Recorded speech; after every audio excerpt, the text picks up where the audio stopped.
Hello everyone, good morning. তো আমি উঠেছি সেই সকাল 6টার সময়। মা নেই, বাবা কাজে যাচ্ছে। 8টার মধ্যে রান্নাবান্না করতে হয়, তো সকালবেলা উঠে রান্নাবান্না করেছি আর ব্রাশ করে আর সেরকম কিছুই করিনি। তো এখন ঘরের সমস্ত কাজ করতে হবে। তো চলো আমি আমার কাজগুলো কমপ্লিট করি। কাজ করে আমি একটু দোকানে যাব, একটু ব্রেকফাস্ট বানাবো। তো আজকের ব্লগটা খুব একটা ভালো হবে না কি হবে আমি জানি না, তোমরা দেখতে থাকো কি হচ্ছে না হচ্ছে। একটু দোকান টোকান যাওয়ার আছে, তো ওগুলো তোমাদের সাথে সব কিছু শেয়ার করবো। তো তার আগে আমাকে একটু ঘরটা গোছাতে হবে। পেছনে দেখতেই পাচ্ছ আমার বিছানাও এখনও তোলা হয়নি। তো আমি এখন বিছানাটা তুলে নিই। চলো, তো আজকের ব্লগটা শুরু করা যাক। গুড মর্নিং সকলকে, কেমন আছো তোমরা সবাই? তোমাদের ওখানে ওয়েদারটা কেমন আছে আমাকে অবশ্যই জানিও। আমাদের এখানে না আজকে একটু বৃষ্টি বৃষ্টি হয়েছে, তো ওয়েদারটা মোটামুটি ভালোই আছে, খুব একটা গরম নেই। তবুও কেমন যেন ওয়েদারটা মেঘলা থাকলেও একটা কেমন একটা ভাবসা গরম আছে, যেটা ভালো লাগছে না একদমই। কিন্তু তোমাদের ওখানে ওয়েদারটা কেমন জানিও। দেখতে তো বাইরের ওয়েদারটা বেশ ভালোই আছে, কিন্তু তার মধ্যেও একটা ভাবসা ভাব আছে। আজকে বৃহস্পতিবার ছিল, তো সকালবেলায় উঠেই দেখো না কাজের খুব চাপ পড়েছে। সেই 6টার সময় উঠেছি, বাবার জন্য দুপদে রান্না করেছি, ভাত করে বাবা কাজে নিয়ে গেল।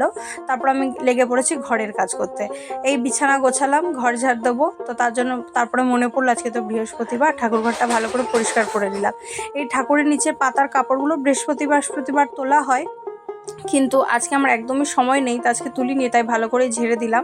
দিয়ে ঠাকুরের বাসনগুলোকে বাইরে নিয়ে গিয়ে আমি ঘরের জানলা দরজা খুলে ঘরটা ঝাড় দিয়ে দেবো।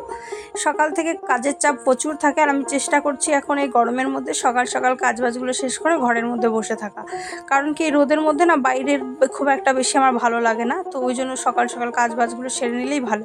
তারপর চলে গেলাম ফুল তুলতে। মনে পড়লো যে ফুলটা তোলা হয়নি, গাছের ফুলগুলো নইলে কেউ নিয়ে যাবে বৃহস্পতিবার আরও, ওই জন্য গাছের জবা ফুল 3টে আমি নিয়ে এলাম। আর জানো তো এই অনেকে বলবে যে আমি সকালে রান্নাবান্না করেছিলাম নাইটি পরে, তো তারপরে আমি জামাটা ছেড়ে নিয়েছিলাম ভিডিও করব বলে, তাই জন্যই ঠাকুরের কাজগুলোও করছি। তারপরে ঠাকুরের ফুলটা তুলে এনে আমি এঁঠো বাসন এইখানে বার করে দিলাম। সব এঁঠো বাসনগুলো বার করে, কলের জল এসেছিলো, এই জলগুলো ভরেই রাখি। বাবা খায় মাঝে মাঝে এই টাইম কলের জলগুলো, কারণ কি বাবা সামারসেল জল খেতে চায় না, সেই জন্য টাইম কলের জলগুলো বাবার জন্য বোতলে করে ভরে রাখা হয়, বড় বোতলে। তারপরে বসলাম বাসন মাজতে, সমস্ত বাসনগুলো মেজে ঘরে নিয়ে গেছি। আর এই দুটো কড়াই ছিল, তো কড়াই দুটোকে মেজেও ঘরে নিয়ে যাব। ঘরে এসে বাসনগুলো রেখেছিলাম, সেগুলো গুছিয়ে গাছিয়ে এখন যেটা যার জায়গায় থাকে সেইখানে রেখে দেব। দিয়ে আমার একটু বাজার যাওয়ার ছিল, তো দেখি বাজার যাওয়ার আগে আমি আবার হাত পা ধুয়ে চলে গেছি ফুল তুলতে, কারণ ফুলগুলো আবার রোদের মধ্যে নইলে শুকিয়ে যাবে। এইভাবেই টাইমের পর টাইম একটার পর একটা কাজ করতেই থাকতে হচ্ছে প্রত্যেক দিন, কারণ কি যেটা যখন দরকার সেটা তখন না করলে পরে, যেমনি আমি যদি ফুলটা এখন না তুলতে আসতাম, দুপুরবেলায় আসলে দেখতাম ফুলগুলো শুকিয়ে গেছে। সেই জন্য আমার মনে পড়লো তাহলে আগে ফুলটা তুলে আনা দরকার, তো ফুলটা আগে তুলে আনলাম। বৃহস্পতিবার বেলপাতা, তুলসী পাতা, দূর্বা সব কিছু তুলে নিয়ে এলাম। এসে মনে পড়লো যে আমার একটু বাজার যাওয়ার ছিল। বাজারে একটা দোকানে আমি একটু জিনিস নেওয়ার ছিল, তো আমি সেই জন্য হাঁটতে হাঁটতে চলে গেলাম। আমাদের বাড়ির পাশে বাজার, সেটা তোমরা দেখতে পেলে, ঘর থেকে বেরোলেই বাজার, আর বাজারটাও তোমাদেরকে ঘুরে একটু দেখিয়ে দিলাম। এখানে তোমরা মোটামুটি সমস্ত কিছুই পেয়ে যাবে, তাই জন্য আমাদের চট করে দূরে কোথাও যেতে হয় না, কাছেই মোটামুটি সব কাজ হয়ে যায়।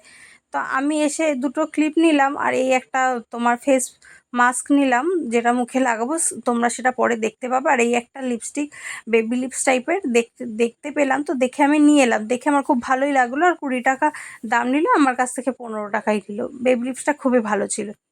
আর বাজারটা দেখা হয়ে গেছে, তোমরা অন্য কোনো দিন দেখতে চাইলে আমি যদি কোনো দিন আসি, তোমাদেরকে পুরো বাজারটা ভালোভাবে ঘুরে দেখাবো।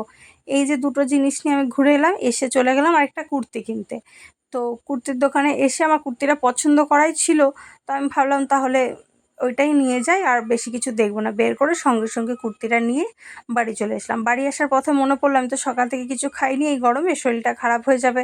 তো বাড়ি আসার সময় আমি আবার একটা মুদির দোকানে ঢুকলাম, ঢুকে কটা জিনিস নিলাম। আর জানো তো আমাদের এখানে কুর্তির দোকানে কুর্তিগুলো মাত্র 150 টাকা করে।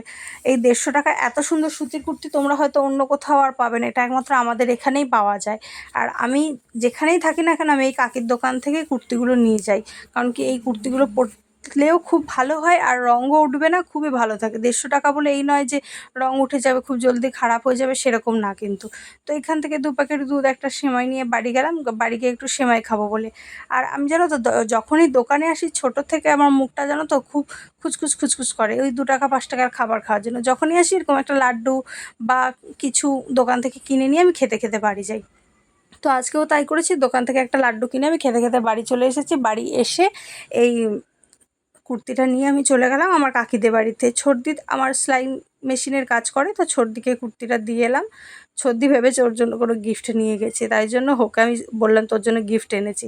তো ছর্দিদের বাড়িতে দিয়ে এসে বাড়ি এসে সিমাইটা রান্না করে খেয়ে নিলাম। সকাল থেকে কিছু খাইনি, আর না খেয়ে আমি একদম কাজ করতে পারি না। আগে ভাবি যে কিছু খেয়ে তারপর কাজ করব, আর কিছু খেয়ে নিলেও পেটটা অনেকক্ষণ ভরা থাকে আর কাজ করতে আমার এনার্জিও আসে, তাই আমি না খেয়ে একদম কাজ করতে পারি না। সকাল সকাল আমি এর জন্য দেখলাম যেই দেখেছি 10টা বেজে, ব্রেকফাস্টটা করে নিয়েছি। ব্রেকফাস্ট করে বাবা সেই সকালে মাছ এনে দিয়েছিল, তো মাছটা বলেছিল দুপুরে রান্না করে রাখতে, তো দুপুরে আর রানবো না, আমার এক গরমে একদম ভালো লাগছে না আবার রান্না করতে দুপুরবেলা। সেই জন্য ভাবলাম মাছটাকে ধুয়ে বেছে নুন হলুদ দিয়ে ভেজে রেখে দিই, রাত্রেবেলায় রান্না করব। তো তাই করলাম, মাছটা ভেজেই রেখে দিলাম, রেখে দিয়ে রাতে রানবো বলে। তারপর ঘর মোছাটা বাকি ছিল, ঘরটাও মুছে নিলাম। এরই মধ্যে ঘরটাও ভালো করে মুছে নিয়ে তারপর আমি যাব স্নান করতে। তো আমার সব কাজ কমপ্লিট। এতক্ষণ কথা বলার একটুও টাইম পাইনি, আর ফোনে এখন একটুও চার্জ নেই যে আমি আর কিছু রেকর্ড করব। কাজ সে একটুও চার্জ নেই, তো কাজ হয়েও গেছে, সেরকম আর কিছু নেই। একটু ঠাকুরের বাসন আছে কটা, সেই কটা মেজে এসে আমি স্নান করে নেবো।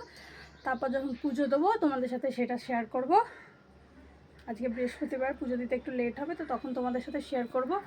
তো এখন ফোনটা আমি চার্জে দিয়ে যাচ্ছি, স্নান করে আসি, এসে তারপর তোমাদের সাথে দেখা হচ্ছে। তার স্নান করে চলে এসেছি, আর এখন আমি পুজো দেবো। তো পুজো দেওয়ার কিছু কিছু ক্লিপস আমি তোমাদের সাথে অবশ্যই শেয়ার করব। আর এর পরে আমার একটা ভিডিও শ্যুট করার আছে, তো ওই ভিডিওটাও তোমরা এই ব্লগটা পরেই দেখতে পাবে যে আমি কী ভিডিওটা বানাচ্ছি। আজকেই শ্যুট করবো ওটা। তো চলো, এই ব্লগটা করা আমার ইউটিউব চ্যানেলে যাবে, আপলোড করব।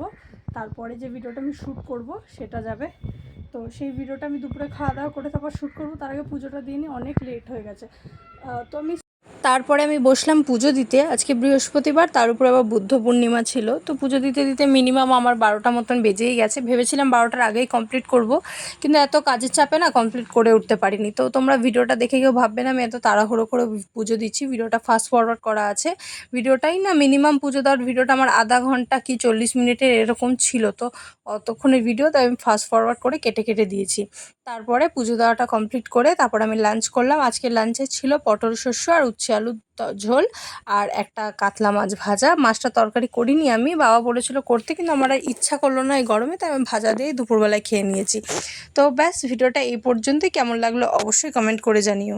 তো আজকের ভিডিওটা এই পর্যন্ত। ভিডিওটা কেমন হলো তোমরা অবশ্যই আমাকে কমেন্ট করে জানিও। ভিডিওটা ভালো লাগলে লাইক, কমেন্ট, শেয়ার আর সাবস্ক্রাইব করে দিও। টাটা।